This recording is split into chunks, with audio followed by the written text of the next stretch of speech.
be a sponge, and then bring the juice.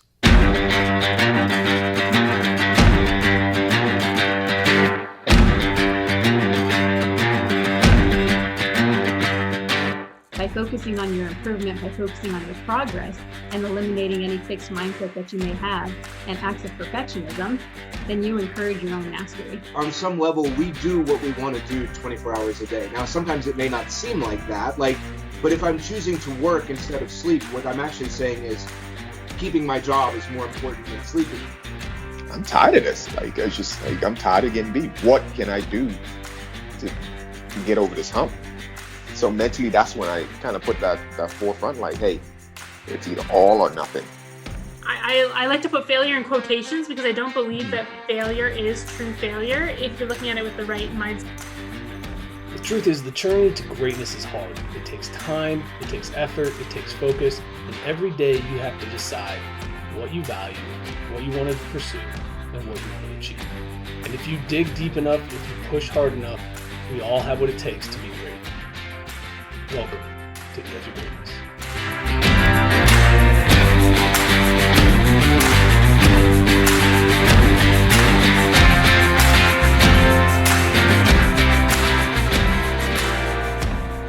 Hello and good morning. Welcome to another episode of the Daily Dose. It is January 10th, and I am curious, when was the last time you built something in public? And so what I mean by that is, when we're working on something that's big, that's new, that's challenging, that there's a chance that we might fail or we won't do well right away, we have this tendency to keep it to ourselves. And I believe that we should build things in public. I think we should build things in view of everybody else. I do this when I write. You know, a lot of people, if you look on social media, say, oh man, I want to write a book. But very few people follow through on that. One of the things that's helped me, even though it makes it more public and more, potentially dangerous if I don't do well, is I announce that I'm starting a new book. I give updates on where I'm at. And so I'm curious, have you ever tried to build in public? I think that if you do that, if you go out there and you try to put out into the world what you're planning on doing, even if you're not sure how to do it, what you're doing, where you're going, it creates this level of accountability with yourself. And then there's this made up deadline. And this deadline that's created by the fact that you're putting it out there, that you're trying, holds you accountable. The other thing that I think we all need to continue to work on is the ability to fail in front of people. Failure isn't a bad thing if we learn how to use it. Too many people see the failure and go, oh man, I'm just not good at this, or I shouldn't be doing this, or maybe I'll quit. The truth is that if you approach your life through a lens of learning through the mistakes that you make, one, you typically don't make the same mistake twice. Or if you do, you improve upon the level of that mistake. And two, everything that goes wrong is a learning opportunity. And I think that if we do things like this, that's how we start to see this great growth of the things that we're doing. We start to become better. We start to push ourselves further. We are willing to take risks and chances.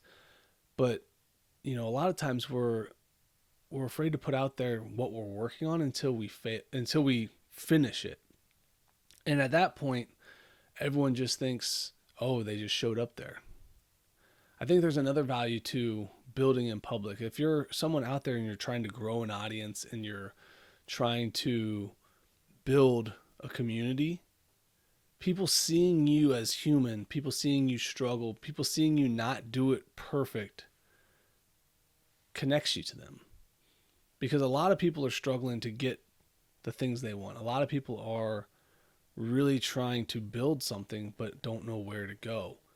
And there's this belief that some people just got it and other people don't. And that fixed mindset is hard to come back from. By building in public, by sharing your story, you can show them that your growth mindset is what's helping you get there.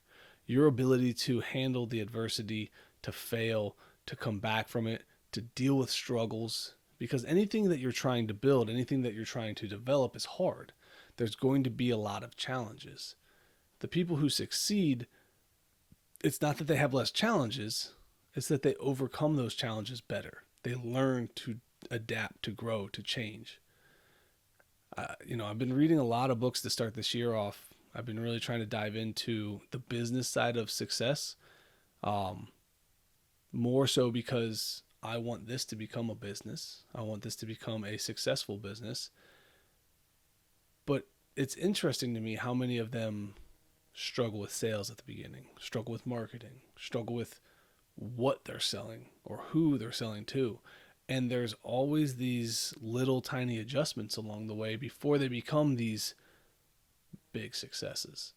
You see the final result. That's what we see. That's what they present now. That's what you get. But what you don't realize most of the time with these people is that they started out very similar to me and you. They may have even started out lower in the success rung on the skill level that we're at. They just continued to work, they continued to build, they continued to grow, they continued to fail. And over time, they found what they were looking for, but they weren't afraid to build. And I think if we're willing to put ourselves out there into the world, we're willing to show people that we're trying to build something special, we're trying to build something great, I think people will flock behind that.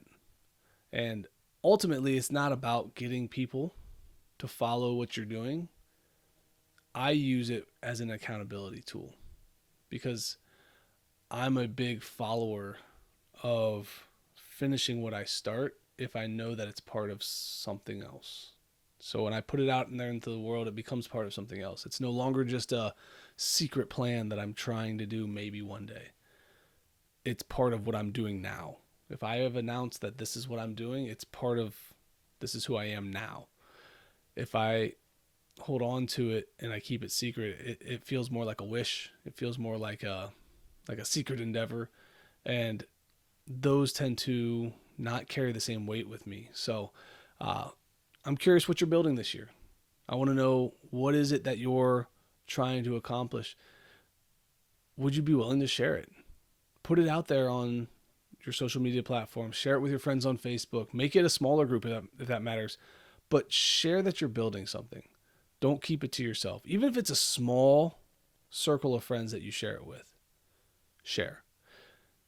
I think you'll find that the connection that it makes to the projects you're working on and having somebody else ask, hey, how's it going? That's powerful.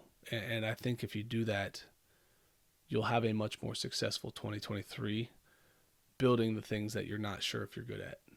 So give it a shot.